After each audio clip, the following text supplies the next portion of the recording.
Everyone, good morning. এখন বাজে ঘড়িতে প্রায় বলতে পারো 11টা।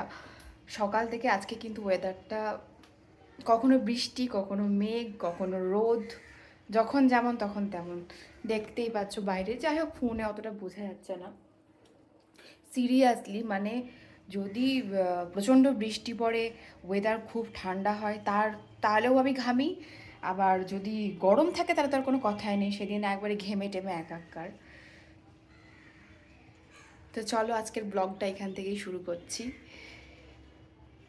দেখো ঘরের অবস্থাটা দেখো। আজকে মাসি এসেছে, মাসি এসে কিন্তু মানে পুরো মুছে টুছে দিয়ে চলে গিয়েছে, দেখতেই পাচ্ছ। কিন্তু আমার বিছানাটা কিন্তু একদম পরিষ্কার করা হয়নি, এটা পরিষ্কার করব। বেডশিটটা আজকে চেঞ্জ করব। আর এই যে এখানে স্টিকটা আমার রেখেছি, জানো তো, এই স্টিকটা রাখার জন্য আমার অনেক মুশকিল। বাবু আসছে আর বারবার করে হয় এটা ছাড়িয়ে দিচ্ছে, নাহলে ওটা ভেঙে ফেলছে। তো যাই হোক, চলো আমি বেডশিটটা পাল্টি নিই। আর আজকে রান্নাবান্না থেকে একদম ছুটি, আজকে রান্নাবান্নার খুব একটা চিন্তা নেই। এ বাবা, বৃষ্টি শুরু হয়ে গেল। দেখো কাণ্ড, সকাল থেকে কিন্তু আজকের ওয়েদার এই বৃষ্টি।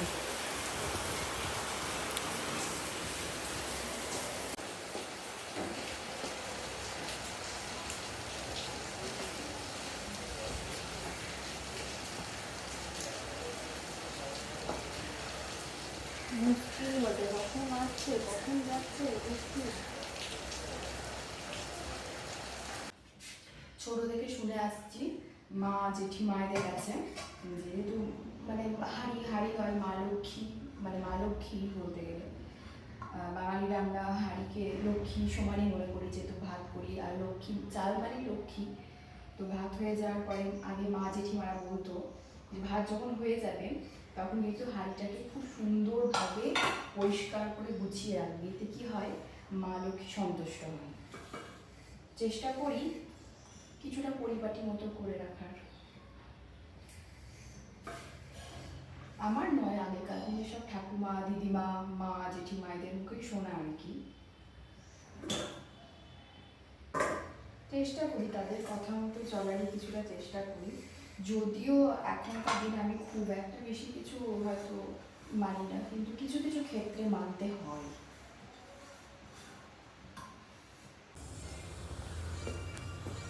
খেতে খেতে প্রায় অনেকটা লেট হয়ে গেল, 12টা বেজে গেছে। এতক্ষণ আবার রোদ উঠেছে। হ্যাঁ, এই বৃষ্টি এই রোদ।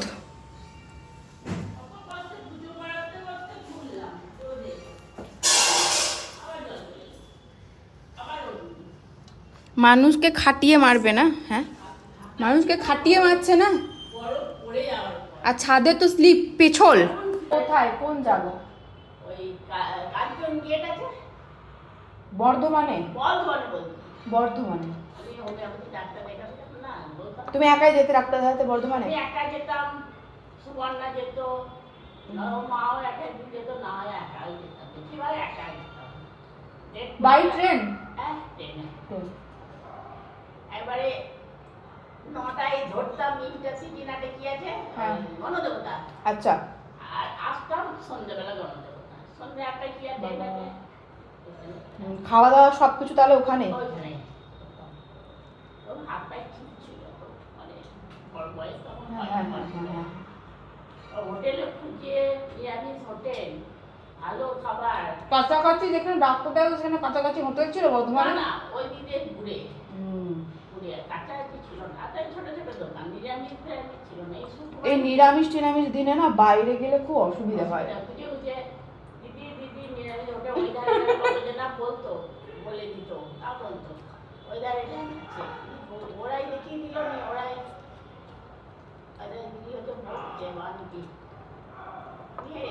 ওরাই দেখিয়ে দিত। কেমন লাগছে বা দেখো আলোতে, আলোতে কেমন লাগছে দেখো। পিওর কটন, কটন পরে কিন্তু গরমের দিনে খুব আরামদায়ক কটন। পুরোটাই সুতোর কাজ, ওড়নাটা ভেতরে, আর প্যান্টটাও রয়েছে একদম ভেতরে। তবে সমস্যা একটাই, সুতোর কাজ হলে সুতোগুলো কিন্তু ওঠা ওঠা হয়ে যায় না, ওই খুব তোলা পাড়া করে পড়তে হবে। অনেকদিন একটা শখ ছিল যে সুতোর কাজওয়ালা, হরিং বাবুর বিয়ে,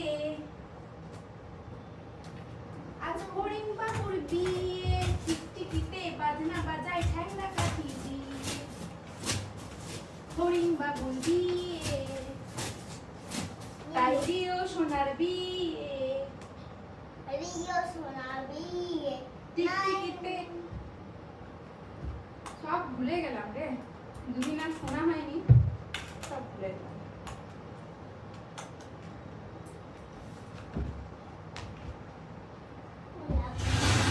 আর কিছু বার করো না, এবার কিন্তু স্নান করাবো। হ্যাঁ বালিশ। তোমার বালিশ নাও নে। চলো হয়ে গেল ঘর টিপটপ পরিষ্কার, তোমাকে চান করাবো। না তোমাকে দেখতে তোমাকে মেরে মেরে জল ঢেলে দেবো। জল আমিও তোকে জল, আজকে কে কাকে জল ঢাল দেখবো, আয় আমি জল আয়, কে কাকে জল ঢালে দেখবো, আয় উঠে আয়। একদম তোমাকে শিখিয়ে দেবো। আজকে দেখবো তুই কাকে জল ঢালিস আর আমি কাকে জল ঢালি দেখবো। আজকে দেখিয়ে দেবো সবাইকে। আমি হ্যাঁ আমি মগ্গে করে জল ঢালি। মগে করে জল ঢালবি? হ্যাঁ পাকা বুড়ো, পাকা একদম পাকা বুড়ো। ডিডিং ডিডিং ডিডিং ডিডিং বাবা তুই উঠো না।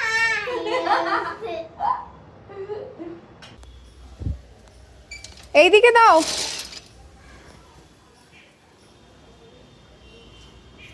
পেমেন্ট করা আছে তো না?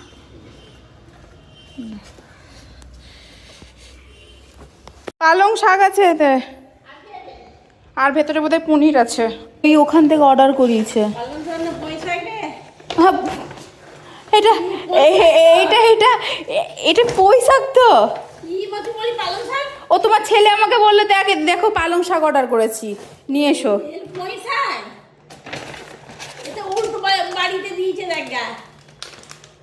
এটা বোধহয় ইয়ের পনিরের পালক পনির যে মশলাটা সেইটা, ফ্রেশ ক্রিম রয়েছে। আর এটা তো ইয়ে, আচ্ছা এটা তো ইয়ে শাক তো তাইলে মনে হচ্ছে। পুঁই শাক।